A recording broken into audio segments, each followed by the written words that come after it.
Welcome to the Water Play Podcast. I'm your host, Jacob. Lucas could not be here this week because he had prior commitments. So I'm going solo once again. We'll get around Lucas's schedule next week, but don't hold your breath on that. With week 3 being done and heading into week 4, both the Patriots and Cowboys have not played very well. Both teams are 1-2. Both teams' defenses have been pretty bad. And we'll get into all that. But I had Lucas send his thoughts about the Patriots versus Drake May.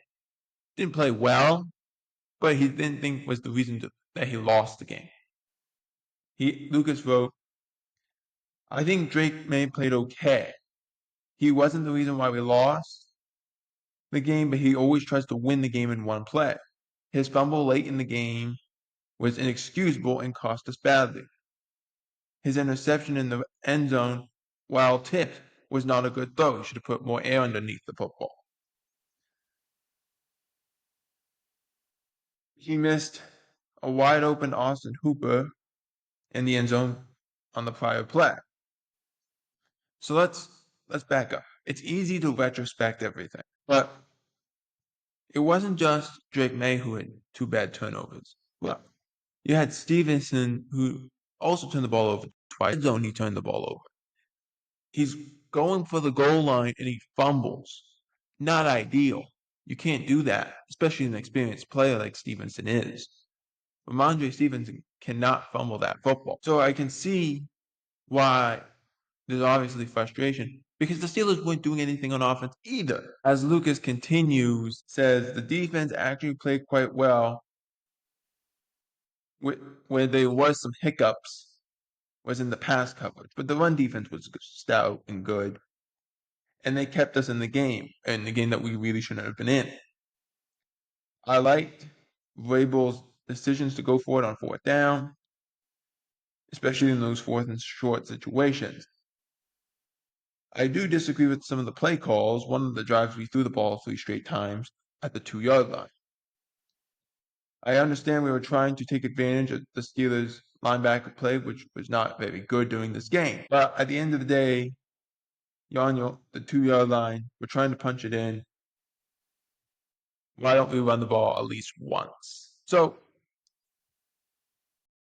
I understand Lucas's frustration at least once or twice, especially since we know we're probably going to go for it on 4 straight plays. I understand that. Stevenson also fumbled in the goal line situation. These were not bad.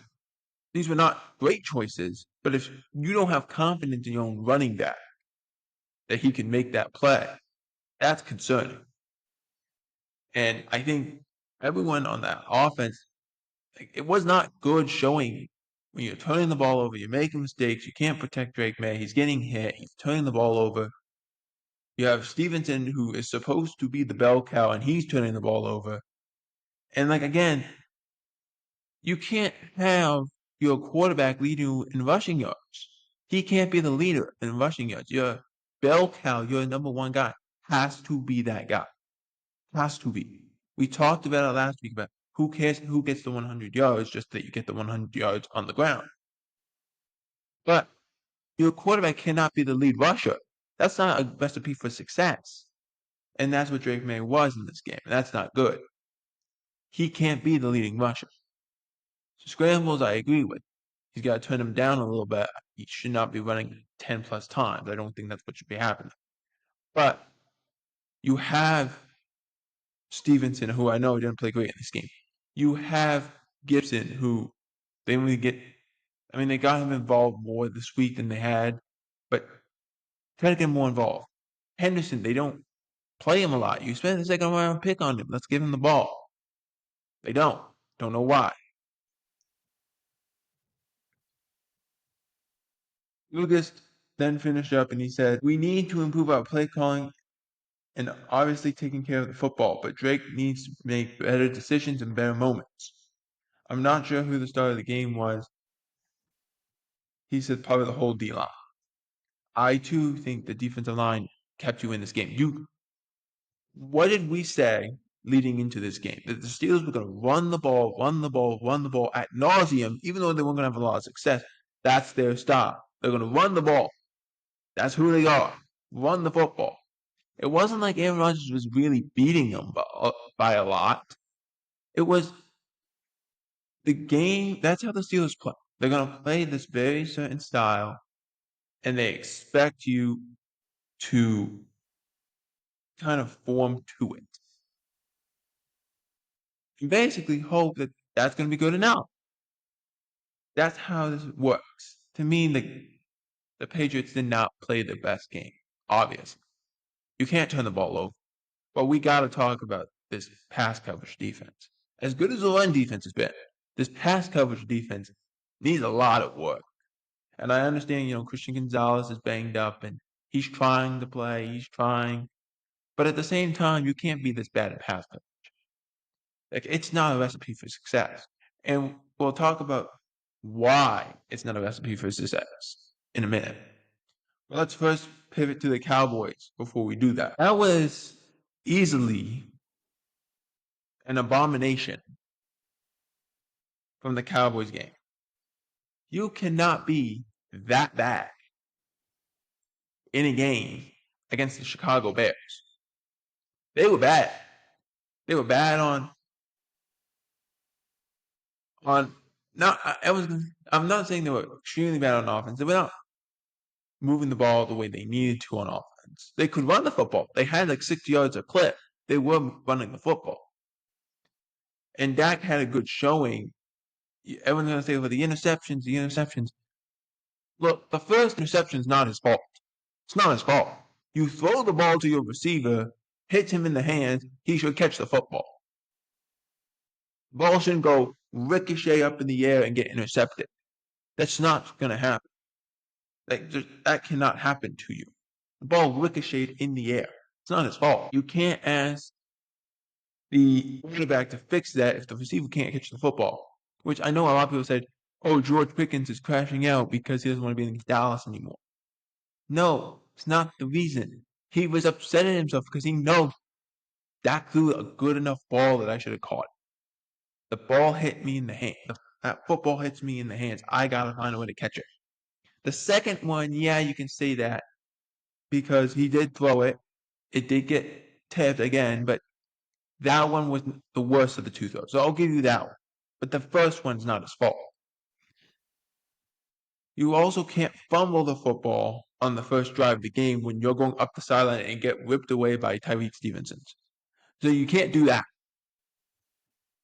But outside of those things, the offense was pretty good. It was not the offense that was the reason. You had to get away from the running game because your defense was so bad. Your defense, and it's the same thing with the Patriots. Their rush defense, really good. Kenny Clark's been good. Oso Odighizuwa has been good in that department. They've been really good in those games. But their pass defense is so bad. It's so bad. It's really bad. Like, there's nothing you can do. And you can blame all the cornerbacks you want. But really, here's the issue. They can't get pressure.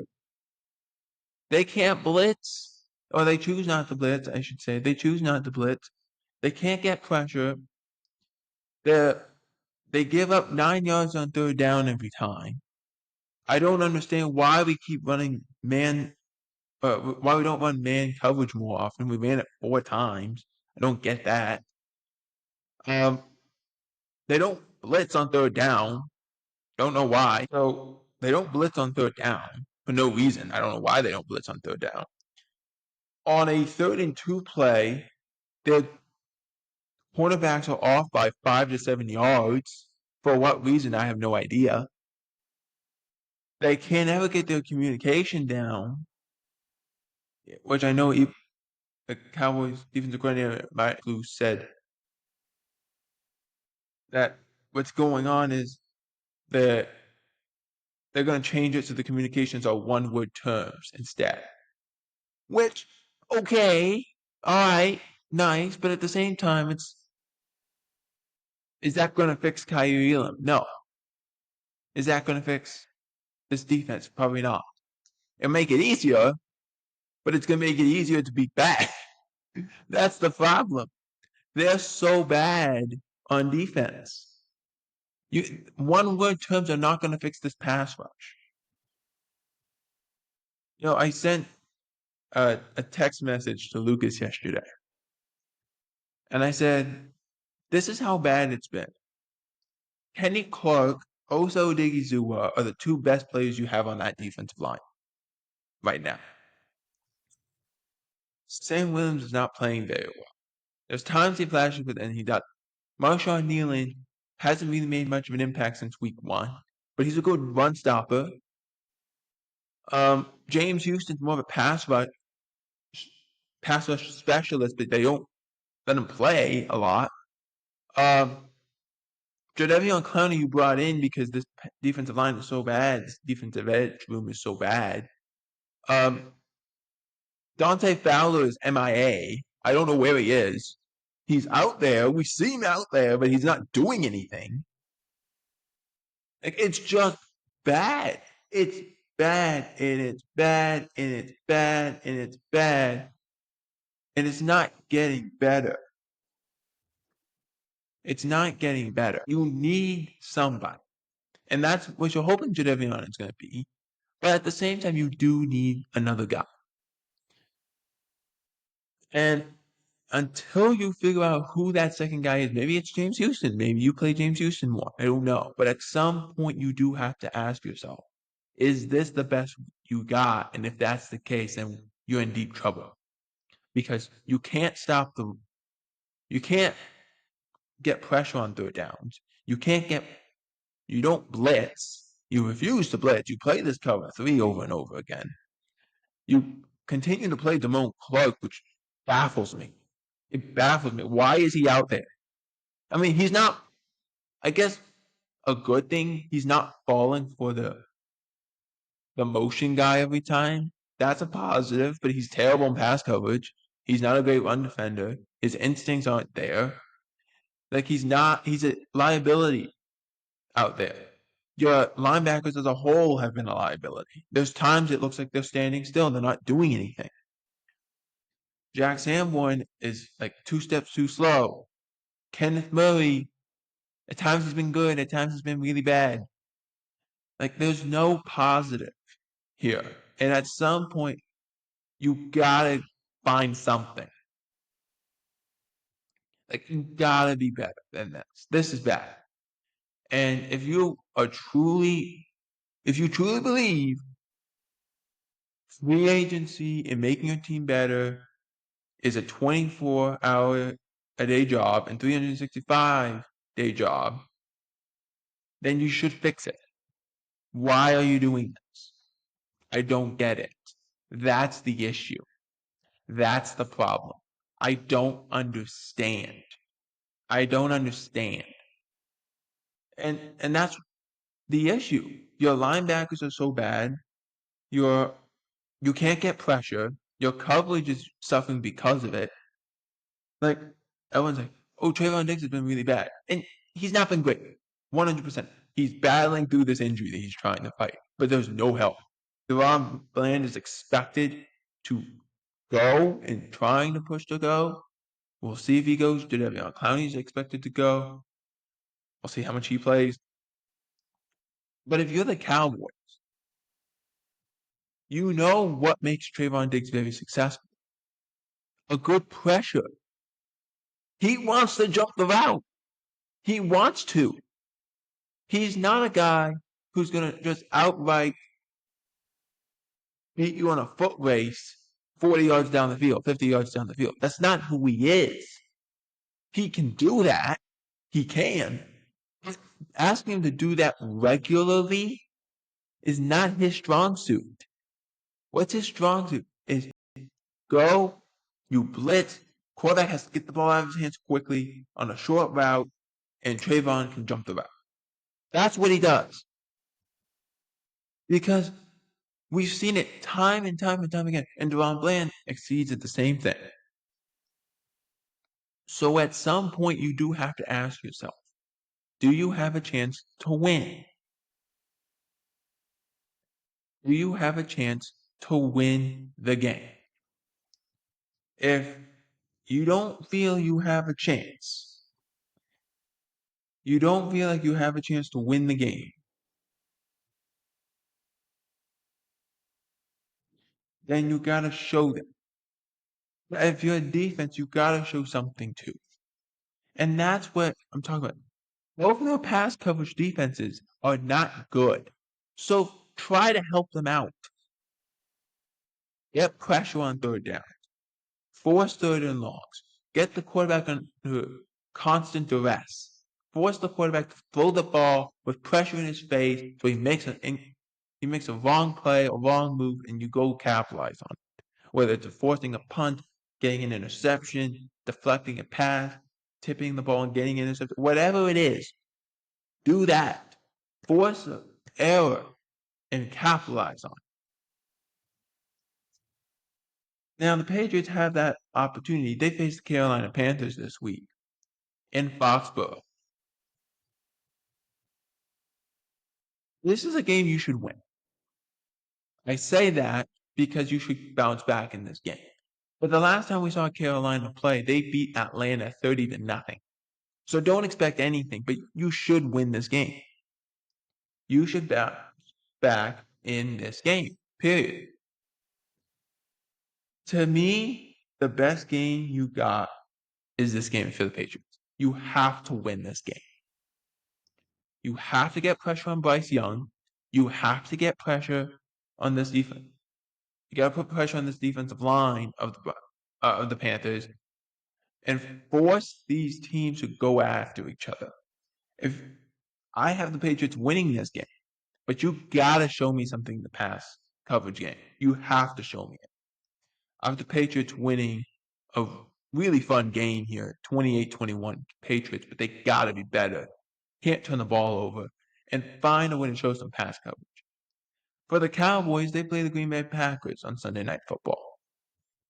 And Sunday Night Football, this is the issue. The Packers have to be better. All right? They have to be better. They played Cleveland and they were not good. I know they have some injuries, but they got to be better. And if you're the Cowboys, you have to be better defensively. You were bad. You gave up 31 points to the Bears. You can't be doing that. Now, I understand you have a hard time with Ben Johnson. I get that. But you got to be better. You can't be this bad on defense and expect Dak Prescott, who is playing well, by the way. Look at all the advanced metrics of how the quarterback is playing, how every quarterback is playing. Dak Prescott is first, second, or in the top 10 in every category. He's playing great. He's playing great. But your team is so bad on defense. You got to be better in pass coverage, especially against this Packer front that wants to run the football, wants to win on play action. You can't fall for every play action. You got to be better. That's the reason why I wonder, and I know a lot of fans, including not just Cowboy fans, but NFL fans, have said, if DeRon Bland comes back and he comes back and plays in this game, do you take the chance and put him at nickel and hope that Caillou is better than he has been the last 2 weeks? Or do you go and say, you know what, put DeRon Bland on the outside and we'll hope Reddy Stewart or Bridges or whomever is better? Because at this point, it's so bad, you got to try something. And maybe that's what they try and do. Maybe they say, no, we're just going to put him at nickel and hope for the best. Maybe they do that. But to me, that's not good logic. Put him out on the outside and give some good coverage and force these guys to go into the slot and make those plays. Am I looking forward to this game? No, I'm not. This game is going to be bad. This game is going to be bad. But if you're the Cowboys defense, you got to show me two things. Show me you can stand up to this team. Show me you can get pressure on the quarterback. and show me you can be good in third down situations. Show me that this defense isn't that bad. Show me that. I said this on my show on Wednesday. Well, yes, on Wednesday I said this. If you go and show me that you can go, if you go and show me that your defense is playing really well, you played really well against the Packers. You might not have won the game, but you played really well against the Packers. And you continue that trend for 2 to 3 weeks. I'll shut up about it. I'll be quiet about it. But you gotta show me that. You have to show me that. Now, I have the Patriots winning the game 28-21. I have the Packers winning this game. But I think this game is going to be very interesting. We're going to see what happens. It's the Packers defense is number in the top 5 in basically every statistical category, except sacks. They're top 8. That's it. They're top 10 on everything. They're top 10 in pass defense. They're top 10 in run defense. They're top 10 in getting pressure. They're top 10 in getting sacks. They will get after you. And with this Cowboys offensive line that has an injury at right guard, an injury at center, they're hoping for the best. No CeeDee Lamb in this game. It's going to be Dak Prescott and George Pickens, and let's go. And let's bet on this run game. If you're the Cowboys, you got to find a way to score points. But I have the Packers winning this game. It's against my Cowboy fandom, I know, but I have the Packers winning this game 31-21. But I do think the Cowboys find a way to show me something on defense. And I think the Patriots find a way to do the same, even though they win the game against the Panthers. I think the Cowboys defense shows me something against this Packers team. Let me know in the comments who you have winning this week. And also, how do the Patriots fare against the Carolina Panthers? For NFL World, I'm Jacob Hibbert. Out.